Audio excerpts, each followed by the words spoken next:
subject of child abuse is not one most of us want to entertain, and yet it is something that's used for our entertainment a great deal. A quick search through IMDb shows that over the last decade there have been 598 films made on the subject. Now, some of those will have it as main themes, some as subplots, but nonetheless that's on average a different treatment every week hitting the big screen. Which begs the question, how do you make us listen to a subject we don't want to listen to, and yet we listen to all the time?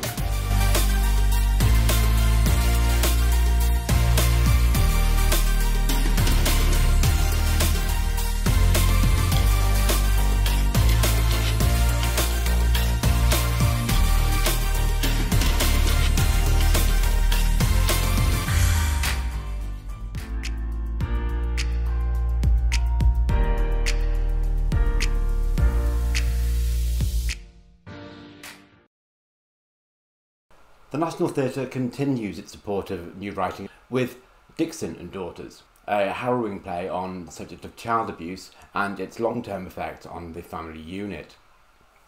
Written by Deborah Bruce, Dixon and Daughters is brought to us by Clean Break, one of only 2 theatre companies in the world to focus on women and the justice system. With that in mind, it's rather disappointing to say that there's nothing very much new to see here. Dixon and Daughters doesn't really know where it sits amongst the crowd of other films and plays and stories on child abuse that we've seen. It veers between drama and comedy, and even elements of farce and some horror. It makes it at times rather difficult to watch, and not just because of the themes it deals with, but because of the jarring haphazard mix of genre it seems to play with.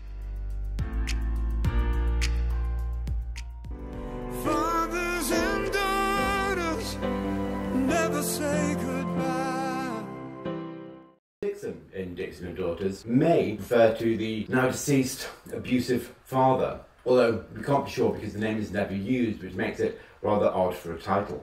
It might just as well refer to the mother, Mary, who we see at the beginning of the play having served half of her 6-month sentence she received for perverting the course of justice during her husband's trial. Mary is a ball of anger fired on resentment. Britt Brennan's performance is powered by a cyclone of flat northern vowel sounds. The family dynamic is clear straight away. Their relationship aspires to be based on what a family should be, rather than the emotional void it obviously is. Mary tolerates her sensible, organised daughter, Bernie, Liz White, whose job it was to pick her up and bring her home in the way that an organising child would. She has a strong dislike for Julie, who's played mainly by the shrugging shoulders and exasperated hand moves of Andrea Lowe, and who Mary sees as an alcoholic wastrel who deserves the abuse meted out to her by her partner. The only family member who Mary does have a smile for is Bernie's bright as she's beautiful daughter Ella, played by Yasmin Kiani, who looks 30, speaks 20, and gaily bounces around with abandon like she's about 10. Together they walk a tightrope, balancing between tact and truth. The addition of 2 more daughter-like roles soon topples that tightrope.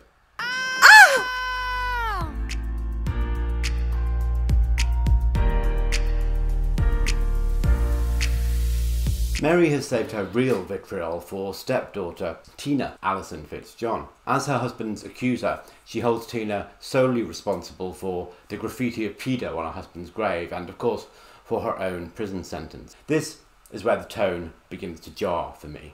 Tina first appears looking overdressed for anywhere, wearing a purple folded dress and fake fur coat, her name to Brianna, in an attempt to reclaim her life after having had ultimately a lost childhood. This name change becomes a running gag, aided by the pretentiousness of the name choice. It casts doubt on her truth. Adding to this shakiness of her believability, most of what Tina says sounds like the sort of self-help you'd find on a Hallmark card.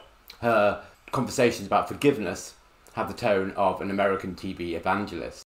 It all adds up to the character feeling like a clown who's been displaced from a sitcom. Now you expect it may be a device, a sort of in the face of adversity funny, or a masking deep emotions funny, that'll make reveals even more moving later on. but it isn't. Brianna isn't written as a character who is funny for us to laugh with. She's written as a funny character for us to laugh at. Fitzjohn has the physicality and the timing to give a strong performance of the character as written, but it's written for a show with the high camp of an absolutely fabulous episode. Please, stop it. If there's a point to this representation, I'm afraid it's lost on me. And it sits rather uncomfortably in a play from a company like Clean Break.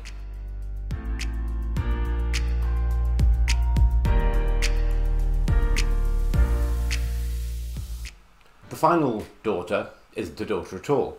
It's Lee, played by Posey Sterling, a young woman with whom Mary has struck up a friendship over their short time together working in the prison library. Though Lee has obvious flaws, Mary seems blind to them as a mother would be, forgiving her errant ways, her crimes, her addictions, as all being the results of the abuse that Lee suffered as a child.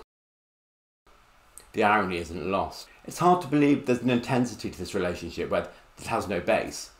If you do believe that, it's hard to accept that it developed over what must have been 4 weeks. But if you do believe that, it's then hard to believe that Mary bumped into Lee by accident the day after her release, finding her on the street seemingly before inviting her into her home. She knew nothing of when she was released or where she might be. All in all, it takes a lot of belief suspension to go with this.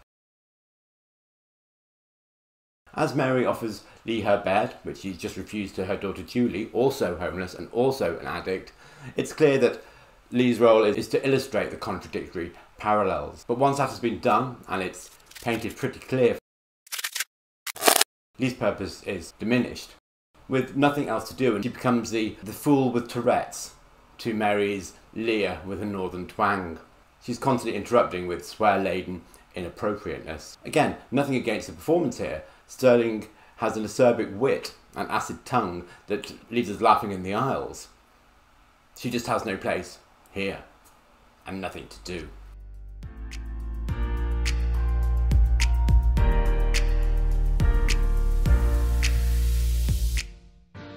Cat Heath has designed an any house without a fourth wall.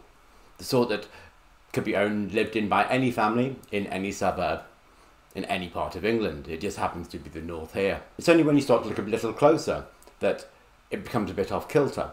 For example, the rooms are out of proportion with each other. We have a massive, hardly used kitchen sitting behind a narrow living area that seems crowded when even just one person appears. Upstairs, we have Mary's bedroom and a white room lit only by a shadeless bulb and contains just a white bed. It may as well have a sign on the door saying, "Abuse room, please not before entering." It begs the question,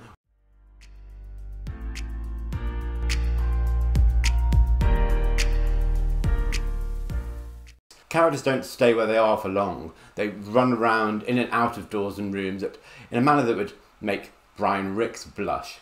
They make full use of a staircase that, to my mind, is structurally impossible. It's difficult to explain why, but will make sense, or rather it doesn't, when you see the layout. Then at one point a rug is pulled back to reveal a bloodstain that was left by Tina when she first brought up the subject of abuse. This happened when she was a child, 40 years ago.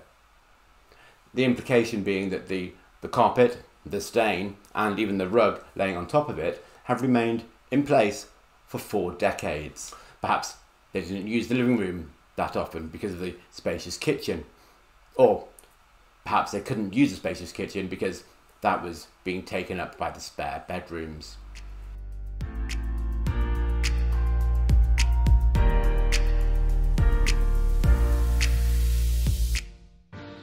Now, these problems may seem minor, like I'm searching out for them to have something to say critically. That's not the case. They're all small things that add up and come together to erode believability in what we're watching. It's not an expectation of perfection, but it's an expectation of the National Theatre. Of course, there is a world where maybe all this isn't intentional. Perhaps the plan was to create something that seemed normal, but then slowly erode it with small errors that permeate our subconscious. Sort of like the subliminal messages people think are added to the frames of TV adverts.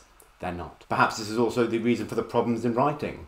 Perhaps the characters are meant to appear real and fully fleshed out, but actually aren't. Perhaps the whole piece should be looked at in a way that's highly symbolic. Perhaps it is even Artodian. Or perhaps I tend to think it's not. Perhaps we should just try harder. Perhaps, perhaps, perhaps.